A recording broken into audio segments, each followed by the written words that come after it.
President Joe Biden said on Thursday that the Israel war must end now, telling reporters his Gaza ceasefire framework had been agreed on by both Israel and Palestinian Islamist group Hamas, but added that there were still gaps to close. Listen in.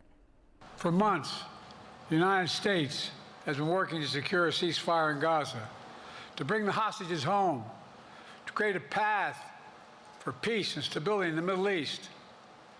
6 weeks ago, I laid out a detailed plan in writing. It was endorsed by the UN Security Council, the G7. That framework is now agreed on by both Israel and Hamas. So I sent my team to the region to hammer out the details. These are difficult, complex issues. There's still gaps to close, but we're making progress. The trend is positive. And I'm determined to get this deal done and bring an end to this war, which should end now. I met with most of the Arab leaders to try to get a consensus going as to what had to be done to deal with getting more aid and food and medicine into the Gaza Strip.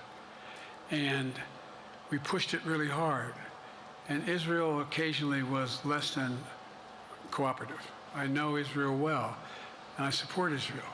But this war cabinet is one of the most conservative war cabinets in the history of Israel. And there's no ultimate answer other than a two-state solution here. Joe Biden added that Israel should not occupy Gaza once its war ends against Hamas terrorists. He said he supports Israel's attempts to defeat Hamas in Gaza, but that, quote-unquote, it's time to end this war, and he expressed support for reaching a ceasefire.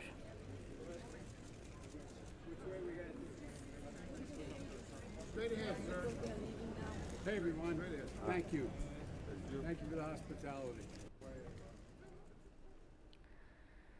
The Israeli military published on Thursday the findings of a first probe into its own security failings during the devastating October 7 Hamas attack, acknowledging it hadn't protected the citizens of one of the worst-hit communities, Kibbutz Be'eri. More in this report. Kibbutz Be'eri was one of the worst-hit Israeli communities in the devastating October 7th attack by Hamas gunmen from the Gaza Strip. More than 100 people were killed in the attack on the community of about 1,000 people, and 32 members were taken captive back to Gaza, 11 of whom are still believed held hostage. And on Thursday, the Israeli military published the findings of a first probe into its own security failings, acknowledging it failed to protect the citizens of Be'eri. Israeli Army spokesperson Daniel Hagari. It is painful and difficult for me to say this. The Israeli Defense Forces should have defended the residents of Kibbutz Be'eri. But unfortunately, we were not there. For long hours of fighting, for hours, the residents of Be'eri defended their families with their bodies, alone, in front of the terrorists. The investigation found Israel's military was unprepared for the scenario of a massive infiltration of militants into Israel, had inadequate forces in the area, and did not have a clear picture of the events until hours after the attack began. The rampage through Be'eri and other Israeli communities near the border with Gaza killed 1,200 people, according to Israeli tallies. It was Israel's deadliest day and the worst attack on Jews since the Holocaust. The military presented its reports to Be'eri's residents, many of whom were relocated across the country to a resort beside the Dead Sea. Amit Solvay is Kibbutz Be'eri's chairman. We didn't get an answer because they don't have an answer.